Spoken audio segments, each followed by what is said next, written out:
Well, thanks for staying with us. Time now for Media Watch, which is presented by Nick Rushworth. Hi, Nick. Hi, Georgia. Okay, so every year it seems like it comes earlier and earlier. It's Bastille Day. It's come round again, and as we've been seeing over the last days and weeks, we have horrendous weather here in France. And so for the first time probably ever on Media Watch, I'm going to start out with the weather forecast and go to the Météo France website. We can see there, Météo France is kind of like the weather forecast for France. And for Saturday morning, which is when the Bastille Day parade is going to take place, there are a bit of thunderstorm and showers and bit of lightning as well in the Paris region. And of course, that's only fueling the nickname that François Hollande has already. Well, one of them, and that nickname is Rain Man.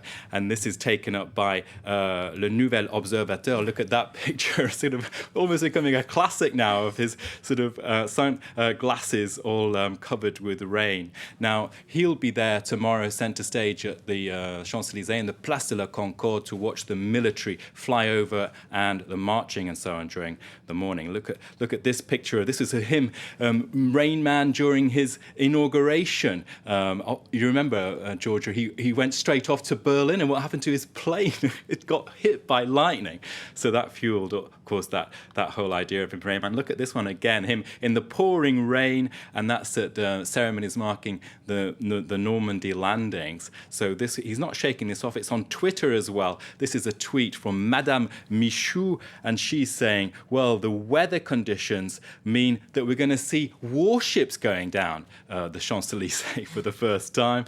And also another Twitter here. Whatever you do, if you're in Paris, don't bother setting up an arrangement to go out because Rain Man is out, and that means it's going to rain. So. Bad news for the weather when it comes to Hollande. Now, he's also had a bit of family difficulty that's been picked up by the media as well. Well, that's been covered with the return of Valérie Trierweiler. Now, she's got a nickname in most of the British press, but in press around the world as the Rottweiler, because of a tweet a few weeks ago in which she supported the rival to Ségolène Royal in the parliamentary elections. Now, that, of course, attacked the partner of François Hollande for many decades. He has 4 children with Ségolène Royal, and Thomas Hollande, the son of François and Ségolène, has come out this week to say that, well, nobody in the family wants to actually see Valérie Trierweiler. And we can see here in the Nouvel Observateur a picture again of that umbrella. If we look a bit closely, we can see that the couple are under the brolly, and that headline there is Valérie Trierweiler de retour. So she's going to come back for this event tomorrow in the Place de la Concorde. She'll be sitting next to him, raising all kinds of questions. Is she the first lady or the first girlfriend? Is this the first couple? She's been absent. There's been no tweets since that original cursed tweet, as James Creedon called it yesterday. And there's been no sign of life of her, really. So tomorrow lunchtime, the French television is going to ask him a question about this. He's been told he's going to be interviewed specifically about this question. Of course, the whole idea is for him, really, to try and get back to being Mr. Normal and putting these family issues to one side. Whether he'll be able to do that, I don't know. Well, I guess she'll be hoping to slip back in under the radar, but doubtful that's going to happen. Before I go, I just one question for you. Another thing that came up today in the online was, what do you think is the favourite place for the French to study, work and live? Which country in the world, out of 200 or so countries, which one would you say the French would like to live in most? Well, in the name of patriotism, I'm going to have to say England, or at least Britain. Well, the UK, of course, there's a lot of Frenchies now in London. It's being called the 4th, 5th or 6th city, isn't it, of France, London.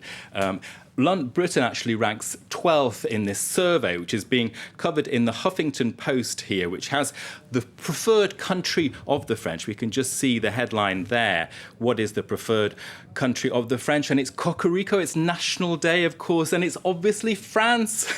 So that strikes me as cheating. And also, to add to the chauvinism, their second place favourite for the best country to live and study and work in is Canada. And of course, by that, they mean French-speaking Canada. So Toronto is off the menu. And their third place is a very long distance place, Australia. So of course that makes to get them to the beach to see all those kangaroos and a bit of the outback. So, but kangaroos on the beach. But the preferred place of the French, of course, 67% saying it's France. distant second candidate at 33%. Nicholas Rushworth getting us up to date there with Media Watch.